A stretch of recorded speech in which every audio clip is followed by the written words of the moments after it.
Hello, and welcome to our full 2025 Changemaker Speaker Series. My name is Fiona Wilson, and I have the pleasure of being UNH's Chief Sustainability Officer and Executive Director of our Sustainability Institute.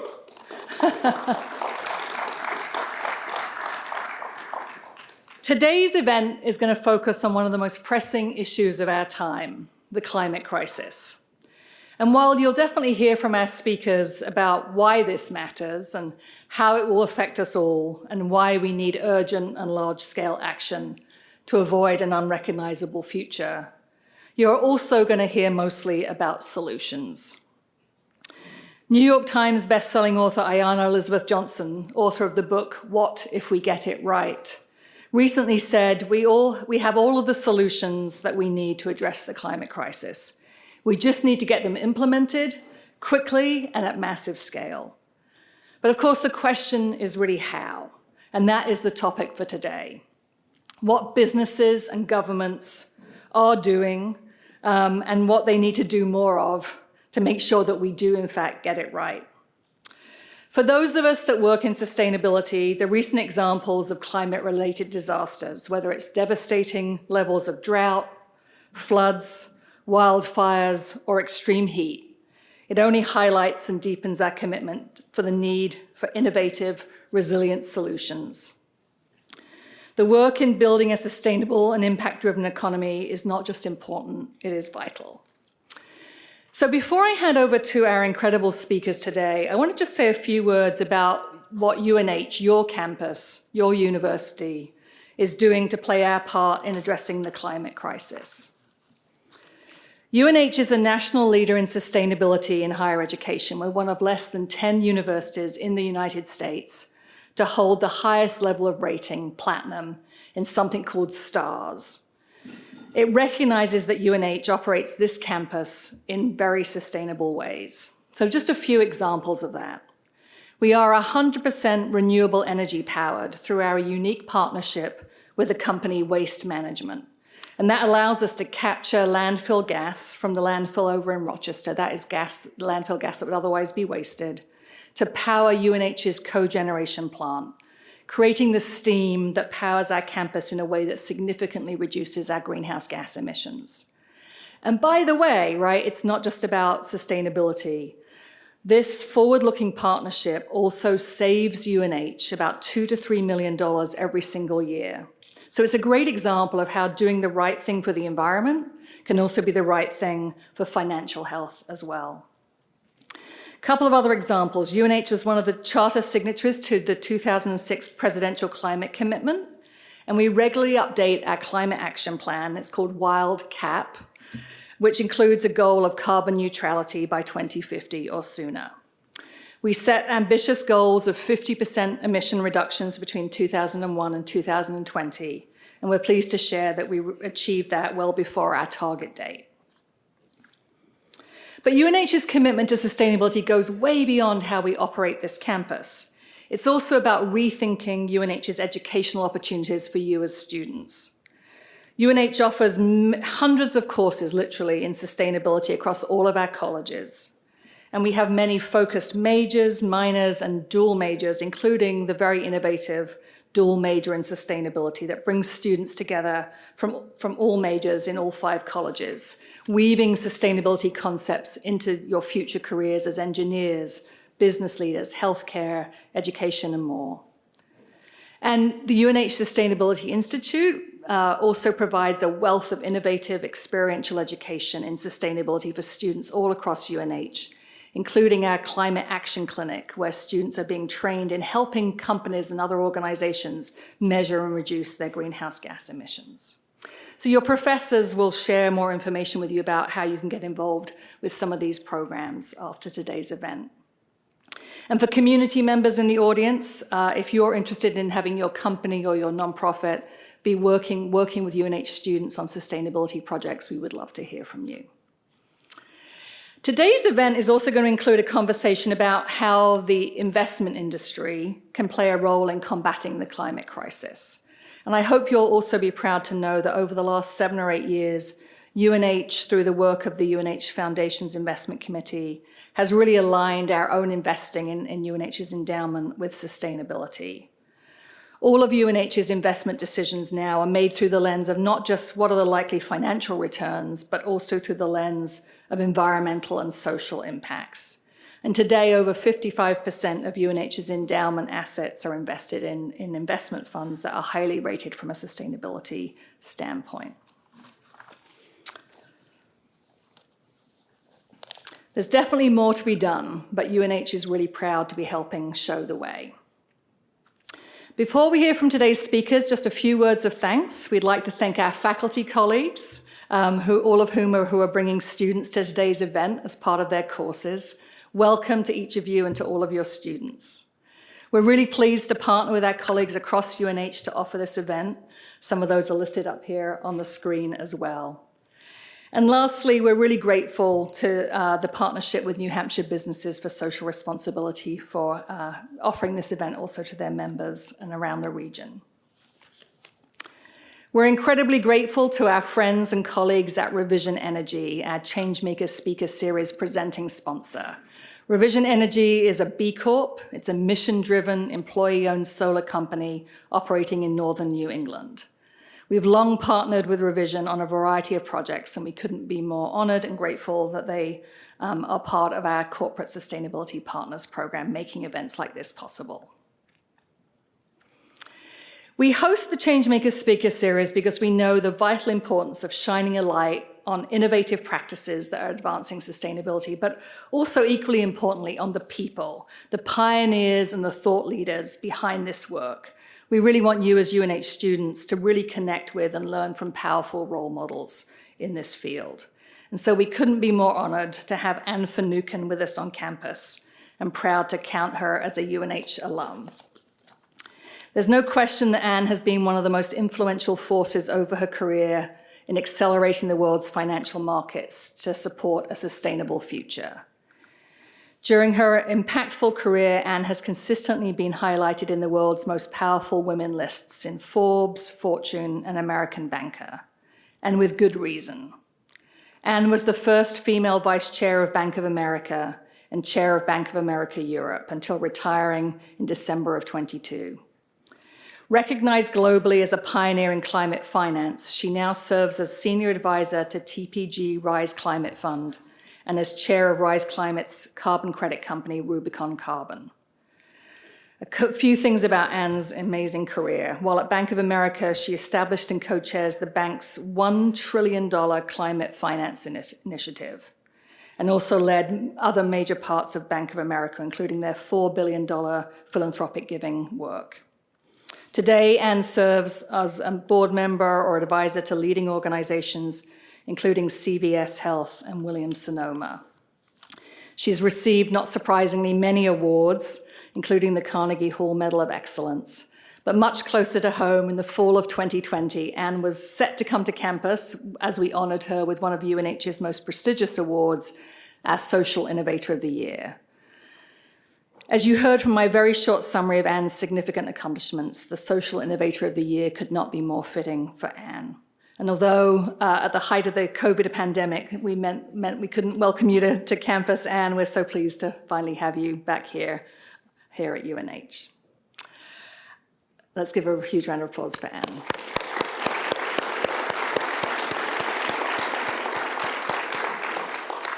I'd also like to warmly welcome Dr. Jennifer C. Jenkins, who is the Chief Science Officer at Rubicon Carbon. Jen completed her PhD in ecosystem science at UNH under the guidance of the amazing professor and former provost, Dr. John Aber. Jen has used her education here at UNH for great impact, with over 30 years of influential roles in helping address the climate crisis across academia, government, and the private sector. She is a recognized authority in carbon cycling and ecosystem science, and was the co-recipient of the 2007 Nobel Peace Prize, part of the IPCC team, along with Vice President Al Gore. She is also the lead author of the Jenkins equation. It is the widely accepted method for estimating tree biomass. Later today, we're going to be honoring Jen with a UNH Alumni Lifetime Achievement Award for Sustainability, and it couldn't be more well-deserved. So Anne and Jen, please welcome me on stage. Join me on stage.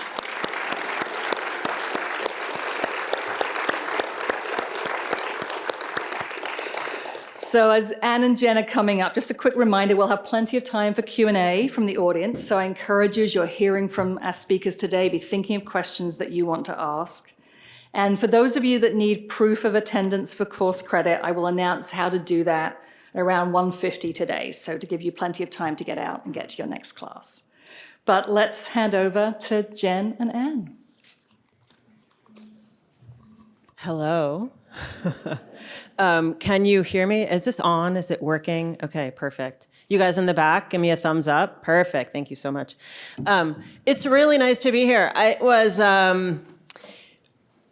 Is John here? Where is John Aber? No, not yet. Okay, I'll see him later, I hope. But it was almost 30 years ago that I was here on campus, and it was a lovely experience, and I really am honored to be back, so thank you very much. But we're here to talk about Anne. Anne, Fiona gave a great introduction of sort of all of the many accomplishments that you have had and made since you graduated from UNH, but I wondered if you could just fill us in a little bit on your sort of pre-UNH journey for this group of undergrads who would probably love to know how you ended up here and how you made use of your time. How I made use of my time, maybe I don't want to tell you, not always productively, but you know, life's a long journey. Excuse me, I have a cold. I came to UNH as an art major, so at the Paul Art Center, and sort of discovered I had the skill but not the drive. So when class was over, I was ready to leave, and I saw the true artists staying till midnight painting, and I thought, oh, I'm not doing that. So, secondly, my father wanted something that he thought I could actually earn a living at, and he did not think my artwork would do it. So I was a double major, and then ultimately I just graduated with a degree in English with a focus on American literature. So the idea that I would be in business or in looking at climate finance was, I would not have known what climate finance was then, and it wasn't my calling, but one evolves. So that's something I always want to say to anybody, particularly if you're in your college years. Whatever you are today, you'll probably evolve to something else or make yourself available. I was a hippie, so I would not have liked that I became a senior officer at a very large bank. That would be anathema to my 20-year-old self, but I was good with it when I became that. So I know why I became it. I know how I evolved into that, but just to say, leave yourself open to opportunity. Perfect. And sort of who you are as an undergrad may not be who you are later on in life, right? So that's fantastic. Thank you. Let me, before we sort of launch into the topic today, which is sort of how, just the climate crisis and how we're going to address it, right, as a global community of humans. Let's just talk a little bit about what the issue is, right? What I want to do is just set the context a little bit, right? We know it probably isn't news to anyone that emissions are going up. Actually, I think the UN just recently said emissions were going down. Emissions are lower this year than they were last year for the first time in many, many years, ever maybe, and that's really great news. But that wasn't true last year, right? And so we hope that it continues to be true. Remember, emissions went down during COVID, and then they went back up. So hopefully this is an enduring trend. So that won't be a surprise to anyone, right? There's too much greenhouse gas in the atmosphere, and it's causing warming. Why is that an issue, right? It's an issue because we're already seeing the impacts, and they're very much realized by human societies everywhere today. For example, if you live in Florida and you're buying a house, there are many sort of insurance companies that have opted to say, you know what, it's too risky right now for us to insure homes in Florida. We simply can't do it. We're out of the market, right? And that's going to cause the resulting insurers to raise their rates, right? It's going to cause some homes to be simply uninsurable. And without insurance, you guys, you may not know this yet, but you can't get a mortgage. And so without insurance, you can't have your mortgage, which means many people are sort of priced out of home ownership altogether simply because it's too risky for the insurance market to be involved, right? That's a huge issue. Another example, my son is in Uganda right now in the Peace Corps, and if you live in sub-Saharan Africa and you are a subsistence farmer, as many of the people who live in rural, sub-Saharan Africa are, this is how people are making a living and keeping themselves alive is by farming. If you have one drought, right, 1 year or one extreme storm event, that's enough to wash away your entire crop for the whole year. Your family very realistically could go hungry, right? And so that's the kind of thing that's happening because of the climate crisis. Hopefully that was enough sort of concrete examples of things that are happening. So we need solutions, and now here's where I'm going to turn to Anne. And so how, right, given that we have a crisis, given that we know things need to be done, how are we going to do it? Well, it's a big question, but I'm going to take it from a company perspective. There are many players here. There are governments, there are NGOs, there are communities, there are universities, and then there are corporations, companies. And it will take all of us, as you know, to make this work.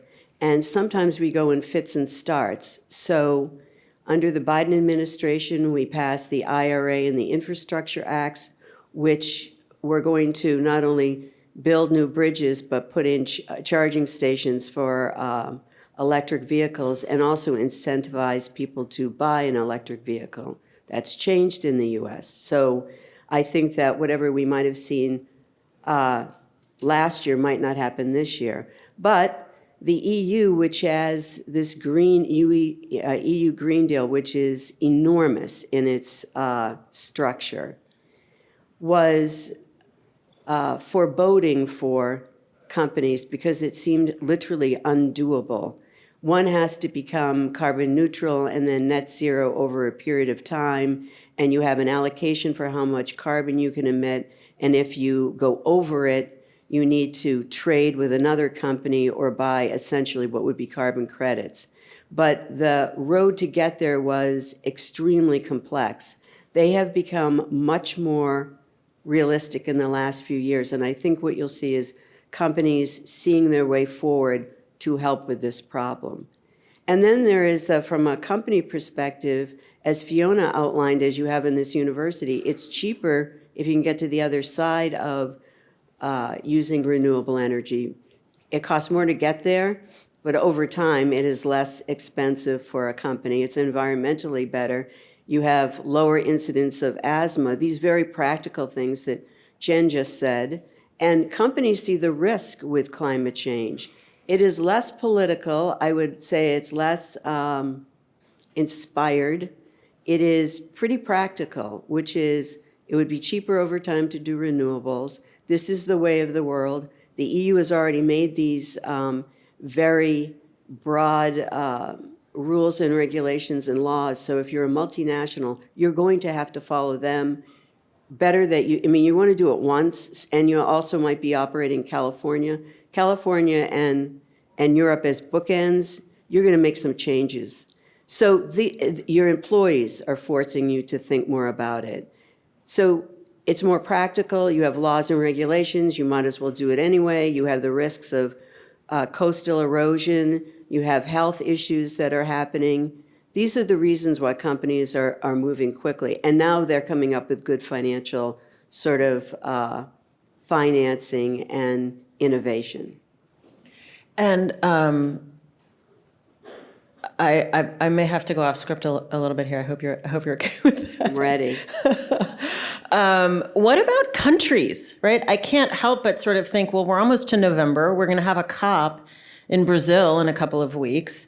typically the COP is sort of a, lots of hoopla and pomp and circumstance. What is your sense of sort of international action today? How does that play in? Well, hopefully you all know what COP is, but if you don't, it's an annual meeting of countries. It's up to 198 countries. It doesn't mean all will show up, but some years they all show up. And every country makes their commitment to reducing greenhouse gas emissions, and then the route to doing it. And there's a whole sort of intergovernmental process that goes on, like what rules and regulations do you need, how do you count something, what country gets credit, et cetera, et cetera. On the sidelines, companies come because they're either trying to work with sovereign wealth funds by country, or they're trying to figure out how quickly a country is moving. So Denmark is just about there, and there are parts of Africa that are so far behind, it's not imaginable how they'll ever get there. Emerging markets have huge problems because they don't have the money, they don't have the infrastructure, and they're often downwind of the problem. So they are the recipient of the negative greenhouse gas emissions or rising ocean levels, but they have no capacity to deal with it, which is sort of like you can ignore them until it's a problem. You can't ignore it when a resistance movement comes up and there's emigration out of a whole section of the world and they're coming into Europe, for instance, then everyone's paying attention. And that's already beginning to happen. So I think that I think myself, I'm not expecting much from COP30. I think Belém, Brazil is very hard to get to. The progress that was made out of COP28, which was the last big one, has not really happened. And we need to see those things happen before there'll be another big COP. The big one that everyone remembers is COP15. That was in Paris, and that was a watershed event where you had companies, governments, NGOs, universities coming together with very practical ways to do things. So as an example, for the first time, companies started talking about their carbon footprint, which I would tell you they didn't even know what that meant before, and how much greenhouse gas emissions do they emit, and what could they do about it, and why would they do anything about it anyway, and then how would you finance it? And a lot of progress, what Jen is talking about, a lot of the progress made heretofore is really because of that COP. And then Glasgow was big. Was that 26? Yeah, that was 26. 28 was big. I just don't expect much of 30. And the U.S. isn't even sending a delegation.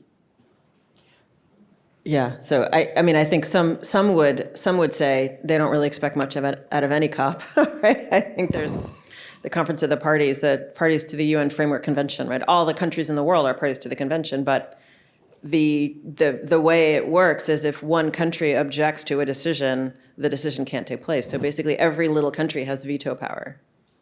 It's like being in a massive Security Council if you know how the UN works. So it's like no wonder progress is slow. Okay, so moving to entities that can make a difference, right?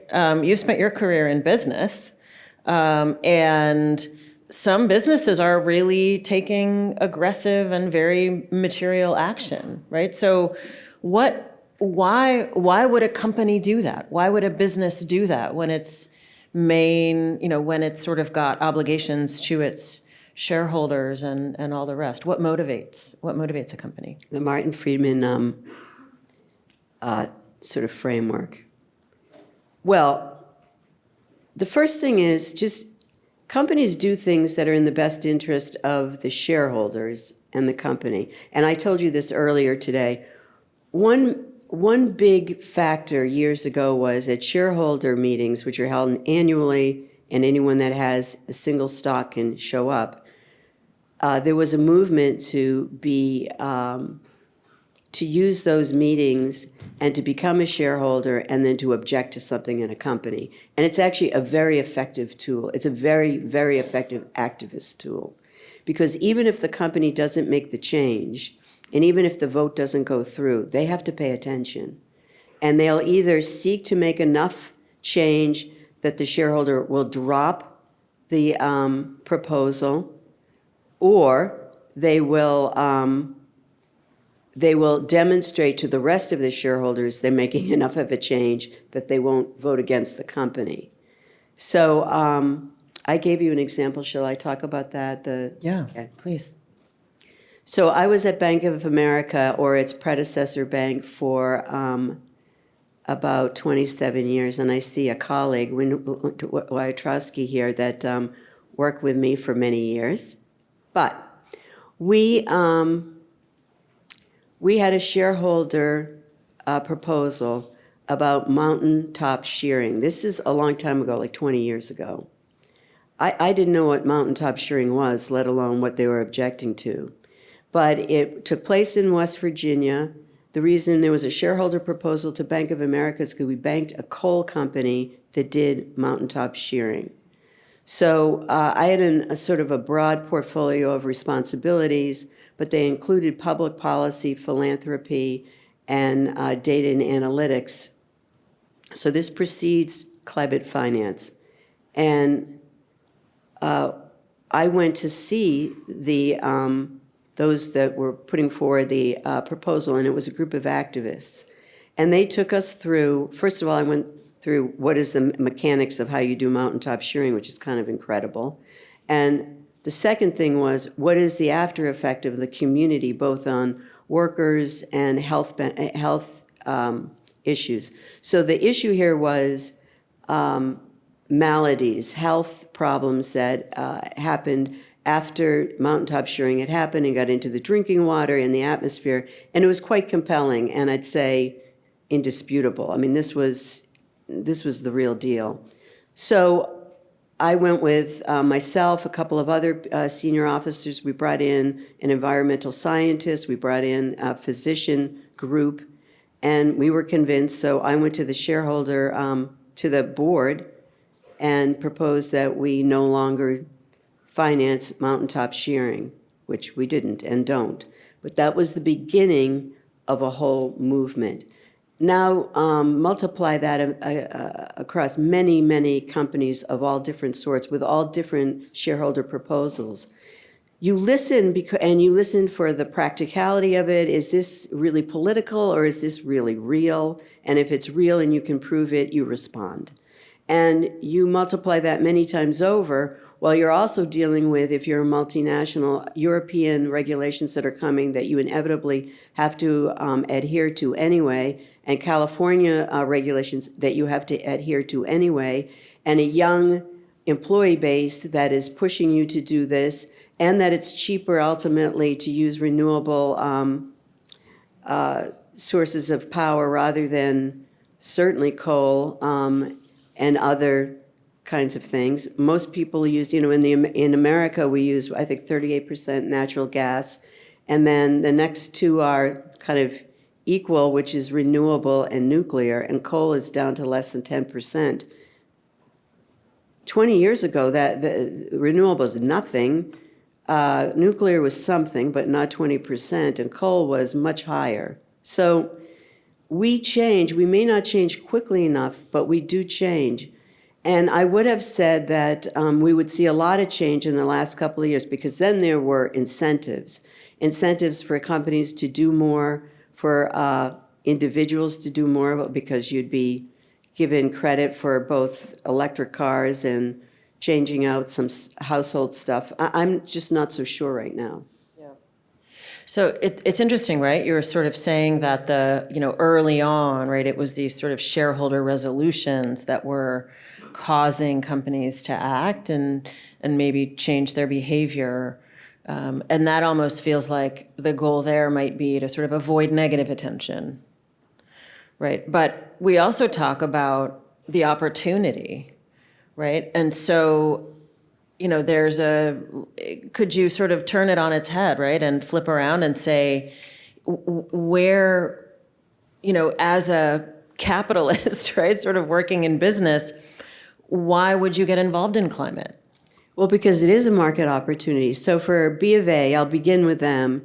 We saw an opportunity that it was more than a policy issue. Well, these companies, we weren't the only company, Many companies were looking at reducing their greenhouse gas emissions, being more practical, being more energy efficient.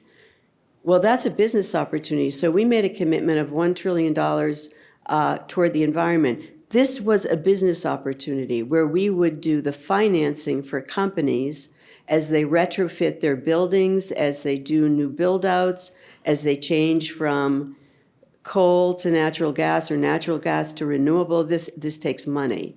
Project finance or just financing. And we did it not only in the US, but in Asia, in Europe. And this is profitable business. It's not only good business, it's profitable business. And you develop a reputation. And because in the early years we did it, not many other banks were doing it, we got more than our fair share. So that's one. Two, private equity, which we are owned by a private equity firm. TPG set up their private equity firm, mostly known for tech. And they, about 9 years ago, got into the RISE funds, and they were social impact funds that promised a market return.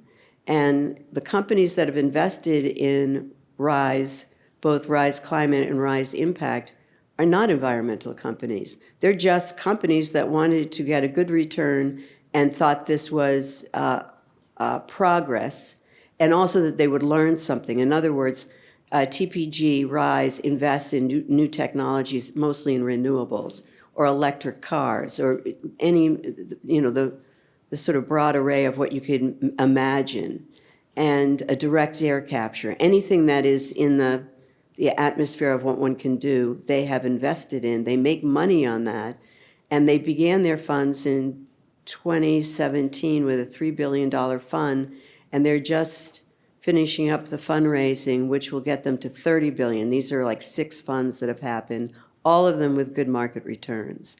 So private equity is about assembling money. As an investor, you're only doing it, you're not doing concessionary. So it used to be for impact investing, you would take less to do more for the world. That's a very good idea, but it doesn't scale. You can't get enough people to do it. You can get enough people to put money into something they think will be a good return, maybe not the highest return, but a very good return, and sustainable in the sense that it's also, you can count on it.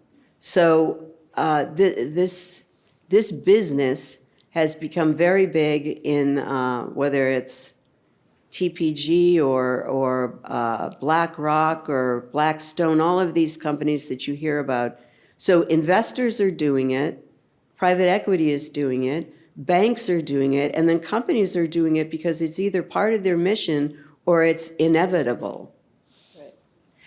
Just for and also they want to de-risk. Right, because climate risk is out there, right? Yeah. Whether you manage it or not, the risk is there, right? We just talked about that. The impacts are happening, right? So you might as well manage it if you're a business that's thinking ahead and managing your shareholders' finances. Could we just, I think some of the things that you just said were really, really important on the sort of financing and investment side, and I just want to make sure our audience really sort of gets it. So let's first, I think we just should talk a little bit about concessionary capital and what that is and what that means. So that's one. And then, so can you just talk about that a little bit? And what is concessionary capital and why, just how did that start? What is it? Okay, so concessionary capital means that you're putting money into something that you're not going to get a market return. That's the simplest way of explaining it. And there are places and times that require that. That is often where government comes in. So there's a thing called a capital stack. And a capital stack is many different kinds of financing to make something happen. And in the case of what we're talking about, something that might not otherwise happen. So let's say in Vietnam, you want to move from coal to a solar, just call it a solar plant, or something renewable. To do that, the government of Vietnam probably does not have a sovereign wealth fund or enough money to incentivize it to do it. Even if they want to do it, it'd be difficult to do. They probably have a fairly big debt load from other things they've done over the years, and they don't have the rating to get a bond to underwrite this. And so they need concessionary capital. This is where the World Bank comes in, other development banks come in. It's sometimes where foundations come in, they'll donate money. It's where something like the Rockefeller Foundation might participate. A bank might come in. We've, at B of A, we participated along with a bunch of other banks on an agreement that we would, this was not for Vietnam, but it was for another emerging market. We all capped two things. We capped the interest on the loan that we would make, which is part of this, to be lower, and we capped the return that we would get just to see if we could stand it up and make it happen. So that does happen. The trouble is it doesn't happen enough to work. So we have to come up with more innovative financial instruments to help the emerging markets, which I think would be, maybe we should talk about voluntary carbon markets. Yeah. Right. So the idea, but I want to talk about the fund structure because you talked about that too, and I'm worried that people might not fully understand it. So basically, the concessionary piece is you're not going to get a market return from this necessarily, Or maybe no return. Maybe no return, but it's important to do anyway because maybe it helps people, or it helps to mitigate the climate crisis. Right. So that's one thing. Right, but that's really going to be governments and foundations. Right. Or some jujitsu you're going to be able to do with a bunch of banks that you just get an agreement. So it's hard for people to act using concessionary. Concessionary is hard to get, right? And it's not straightforward. It's hard. I think what makes it hard is that you have to do them one at a time because every market is different. An emerging market almost always means you've got risk. The country has a debt load. They may not have a predictable product. Let's go back to what Jen said earlier in Uganda. If their soil isn't good and their farm product isn't good, and the farmers, the small farm holders can't make their money on the crop, you already have a problem. So just multiply that many times over. That's the problem. So it's not predictable. So you can only do it one at a time, and it's hard to do. Okay. And then sort of enter market rate returns, right, which is where you were going with the TPG Rise Fund. Yeah. Right. And I just want to be clear. You talked about the companies. There's two kinds of companies, right? There's companies that give money and put it into the fund. Right. They give it to TPG to manage, right? And then TPG does the work of investing in the companies that are actually doing the work, right? So your point was, I think, the companies that are invested in the fund, they recognize that TPG is doing a market rate play. Right. Right? That's why they do it. Yeah, but they're also interested in what TPG or any fund is investing in, because it may be a solution to their problem. There's no such thing as, right now, green or blue cement or steel. So if you're a manufacturer and the idea of getting to net zero, it's impossible. Because, or you're a real estate firm or a construction firm, your product is not green. And there is no product that is green right now that's going to help you. Steel is not green, and you need steel. But if you invest in companies that, and private equity, so this is really going to get wonky, but if I'm a green steel company, I'm kind of a bet. I mean, do I really know, do I have the science or don't I? You do your roadshow and you get angel investors in. Somebody believes in you. And then you get venture money in, which is risky money, but if I'm the venture capitalist and your green still works, I make a lot of money. Then there's private equity. I'm taking less of a risk. I come in later, but I probably put more money in. So I need that because I'm the green cement steel company, and I need that to happen. And then later is sort of more ordinary financing, which are banks. Okay, that's super helpful. Which maybe brings us to the voluntary carbon market and Rubicon, right? Because Rubicon is one of the companies that TPG is investing in. Yeah, before that, though, I wanted to say something. So I'm not an environmentalist. I just believe that this is all true.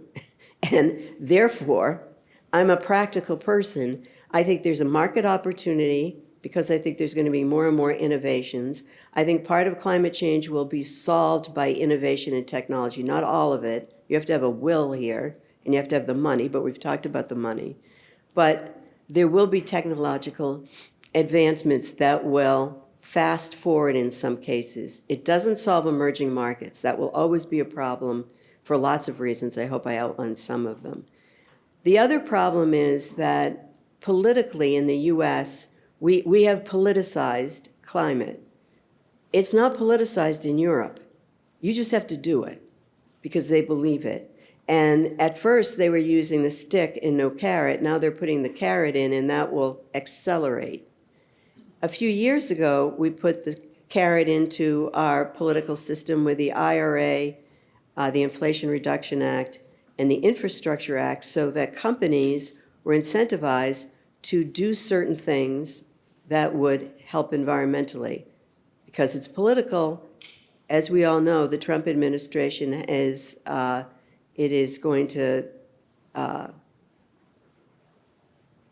secede from the Paris Climate Agreement. It will not send a delegation. It's looking to increase coal production. This is going to be a problem. But I think this is my belief.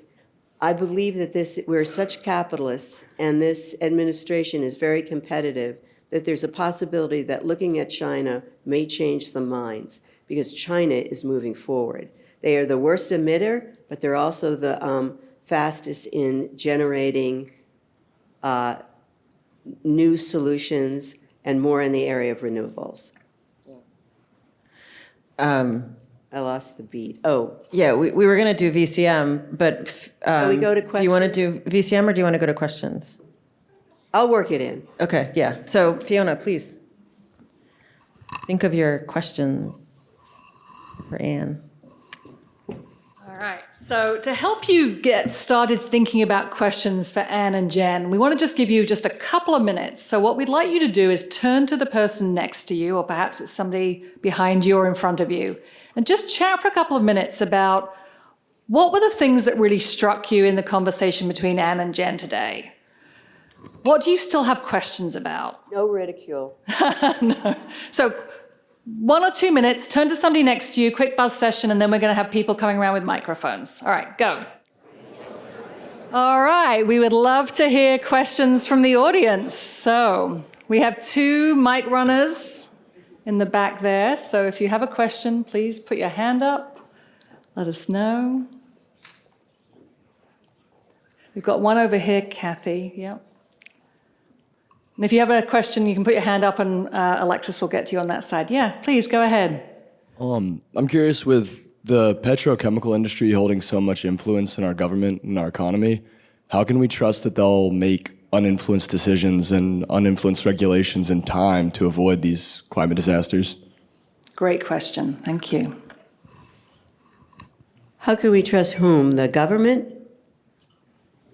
Do you mind? I can't see you, actually. Do you mind?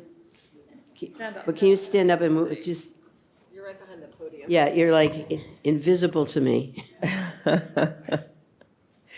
So is the question, how can we trust the government, or how can we trust the oil companies? Sort of both. How can we trust the government to make uninfluenced decisions from these companies to prevent the climate disaster from worsening? Well, I wouldn't count on them. I mean, you're asking, I mean, I'm giving you an honest answer. I wouldn't count on them. I'd count on all of you. So I just told you, you can this moment buy one share of Exxon and show up. And it matters. I mean, I can tell you, this is what in part of what I did for a living. It matters. People respond to that. But the other thing is that it isn't quite as dark as everybody thinks it is. Exxon, as an example, or Shell or BP, go on from there, they believe this movement is real. They certainly say, their CEOs all say they believe climate change is real. Now, sort of forget the politics. They say it is real. They show in their annual reports things they are doing. They may not do what you want them to do, but they are doing something. So as an example, they are making their product with lower emissions, and they can prove that. The second thing they can do is do direct air capture. They do something that takes carbon out of the air and stores it. They're putting a lot of money into that. They are doing that. And the third thing is they probably have the best technicians and scientists in the world. They actually understand things better than many other industries. And to the degree that as CEOs come along and the younger they are and the more is sort of part of what is going on, I think we'll see more of that. Politically, it's different. I mean, the previous administrations, and I would say let's go back to who were the first environmentalists? Teddy Roosevelt, a Republican, and Richard Nixon, a Republican. I mean, they were the biggest proponents of conservation in Roosevelt's time and environment with Nixon. So I have always hope, but hope and verify and do your part too, because you can. Thank you so much. Hope and verify. That's a great piece of advice, right? Yes, over there. Hi. When you were talking about how you think that technology is going to be something that helps us move forward, I was curious if you feel like AI and specifically the data centers that are being built and the negative environmental impacts, if you think that's a step forward or a step backwards overall. Well, the use of the energy is a step backwards. The ability to conclude scientific data and derive something is a step forward. And, right now we'll go a step backwards. They are all, water use is also a problem. It's not just electricity use, it's water use. But there's a lot of vying in the Middle East to set up the data centers there and to do them with renewable energy. I don't know where this will come out, but no one's ignoring it. The tech companies are maybe the most aggressive in putting money into the environment. So this is a conundrum. And they are going to be the greatest users of electricity and water through these data centers. But I do think we'll also be able to do equations much more quickly and get technological answers more quickly. So like many things, it'd be really nice. Life is not black and white, it's gray. And it's gray here. But we have to hold them accountable in terms of what kind of energy they use for the data centers, while hoping that AI can conclude things more quickly. And by the way, I think the bigger problem with AI is a whole generation of employment, but you didn't ask about that. I just thought I'd throw that in. Yes, over there. Thanks, Kathy. Hi. I really liked your point about being not like an environmentalist just for the point of it, but for being more of like a pragmatist. And I was wondering what you think that people should do to maybe encourage other people to be that way and see it, maybe people on the right or somebody who believes it as like on principle, that's not real, how you might show them that there's real issues here and it's not really about like loving the trees, but it's about like saving the world. Yeah, I'm pro-environment. I'm not an environmentalist. Well, for one thing, I am not a fan of what people should do. I think the minute you introduce that word, it's a turnoff for anybody, one way or the other. Nobody likes to be told what they should do. They like to know the facts. They have a proclivity and they have beliefs, and that's where they go. So I think on climate change, 98% of scientists say it's real, and we're living with real. So here's like a little factoid. It is true, perhaps, might not be exactly true, that, for instance, rainfall in Texas is the same this year than 10 years ago or 50 years ago. What is also true is it no longer rains the same way, and you have torrential rains, and you have the kind of catastrophe we saw just a few months ago. And what Jen was talking about in terms of the oceans and the air and the wind, it is also true that we have erosions of our beaches and you can't get insured and therefore you can't get a mortgage. That's real. So I'd say it's better not to browbeat people into things. I think it's better to just show them the facts.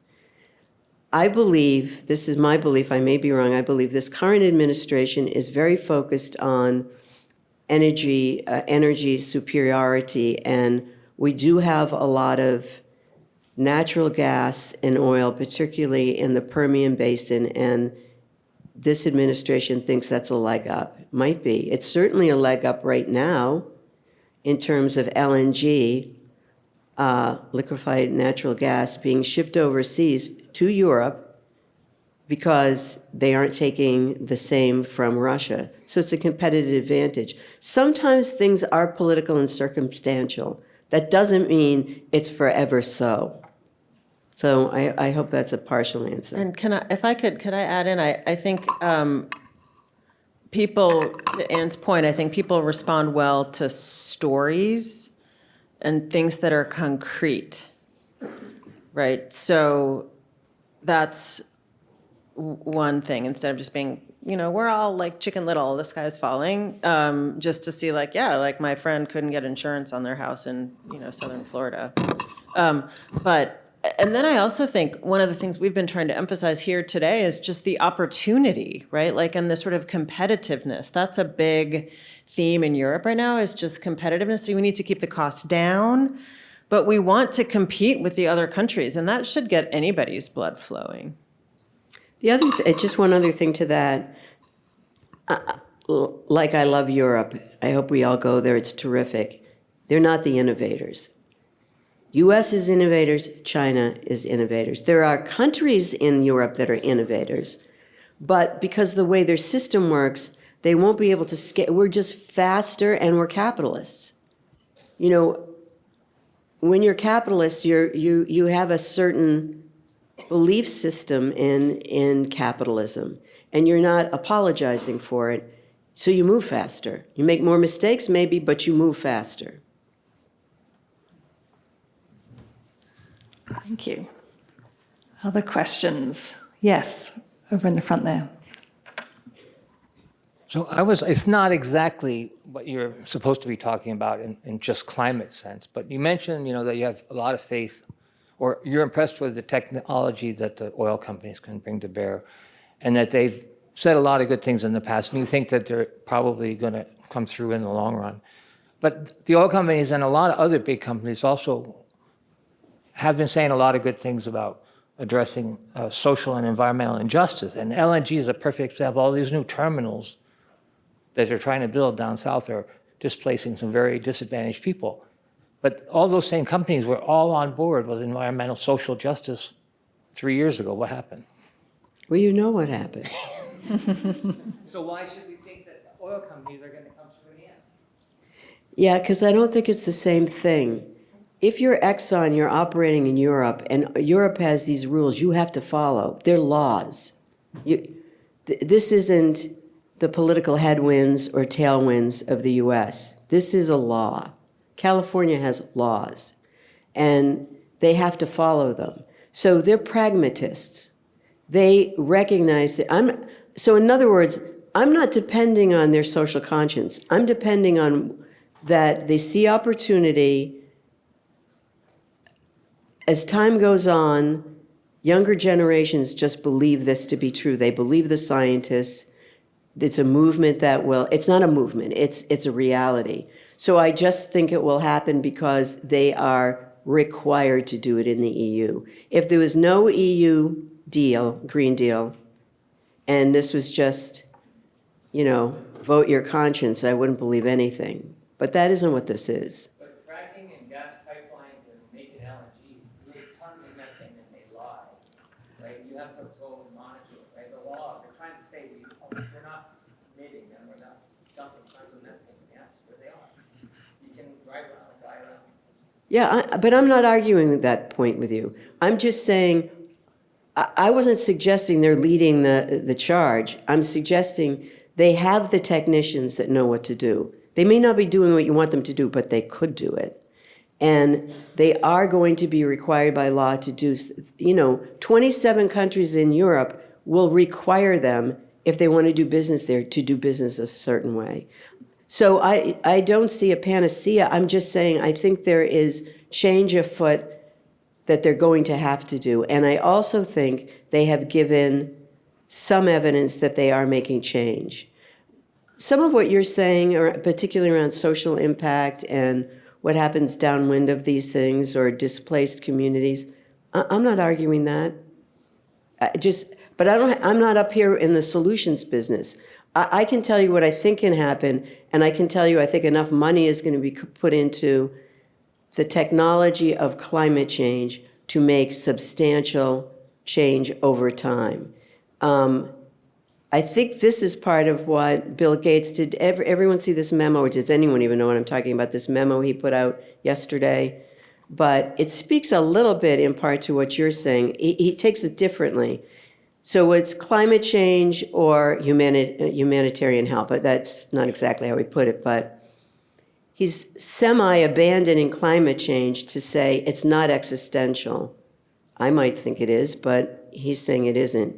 What he's really saying is this moment in time, make sure people are fed, that vaccinations are provided, that there's a dignity of life, because that's this moment, this very moment thing.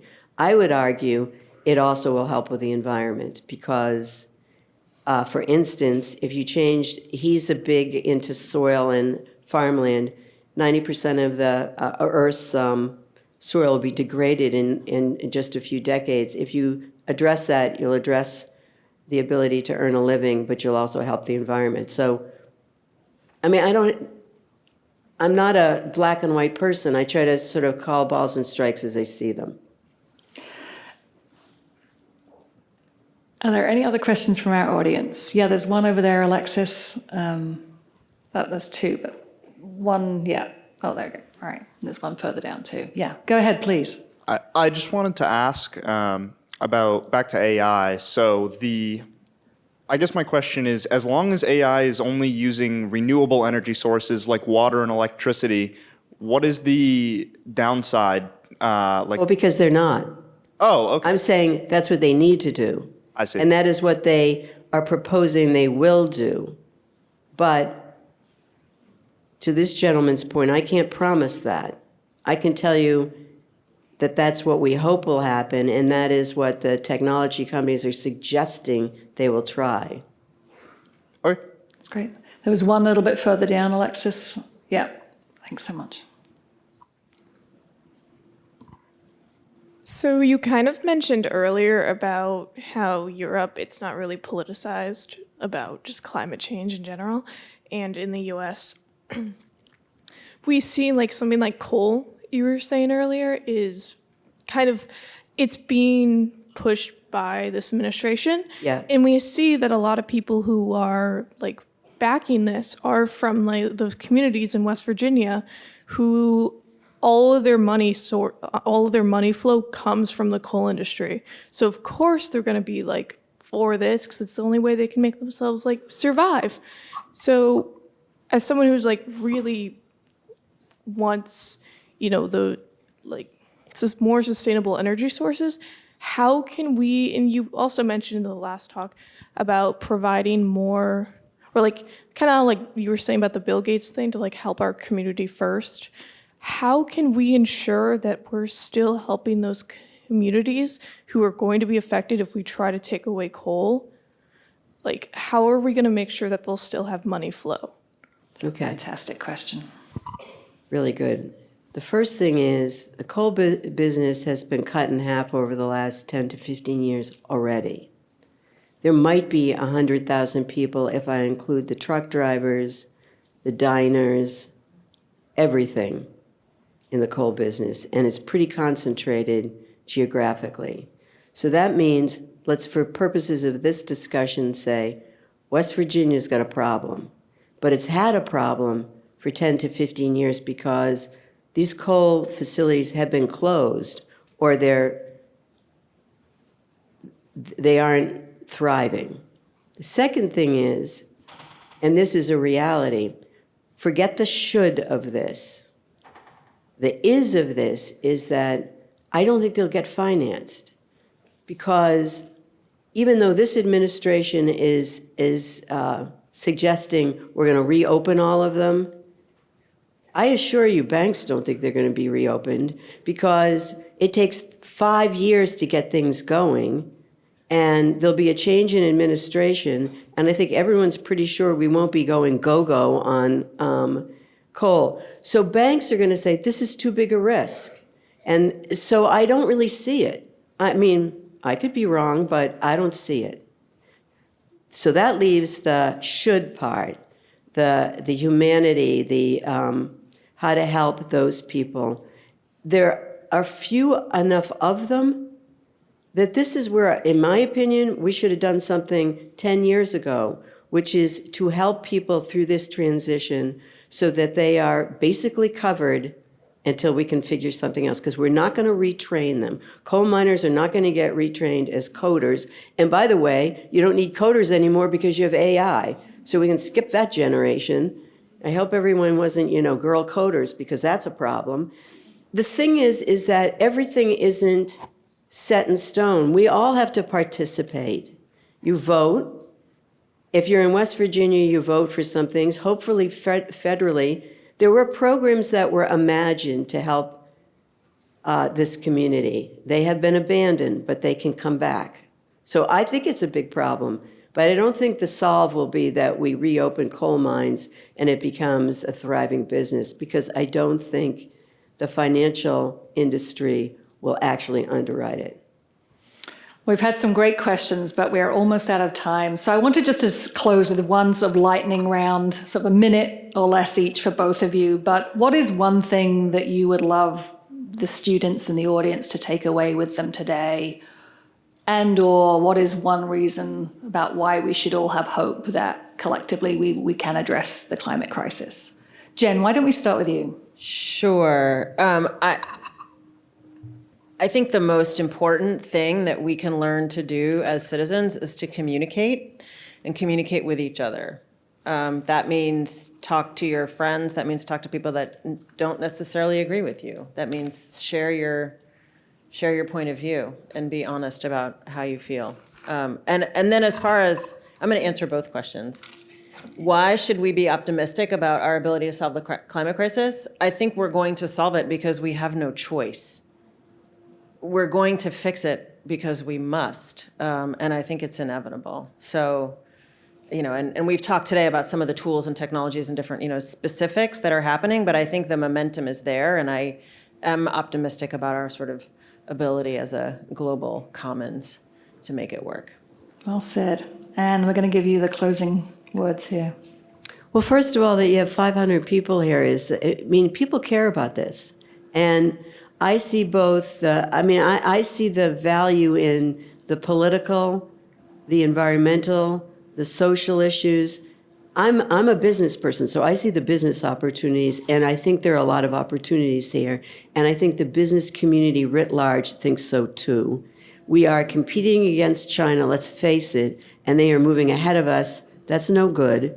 And just one example is, right now, the factory floors of the U.S. automotive industry are sort of wobbling because they were beginning to transfer to electric cars. And electric cars have been, the results have been a bit puny because you're not going to get the tax credits and we don't have charging stations.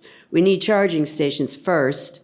I'm a little less about the tax credit, but you need the charging stations. The larger issue is China is going to create cars that cost half what ours cost, and we're going to want to pay half the price. And so Ford and GM are looking at that. No matter what they're looking at this year, 10 years out, they recognize that if they don't stay current in some way, China will then produce cars that cost half as much. They will be electric. We will have the charging stations. And the U.S. automotive industry does not want to lose their companies. So I am very practical. I see that. I also see all the downsides, because more than one thing can be true at once. The world is not black and white, but to the degree any of you participate, it will be better. What fantastic advice and optimism for the future. Anne and Jen, we're so happy that you could come back to campus after many years away. We're so honored to count you as alums of UNH, and just please everyone join me in thanking Anne and Jen.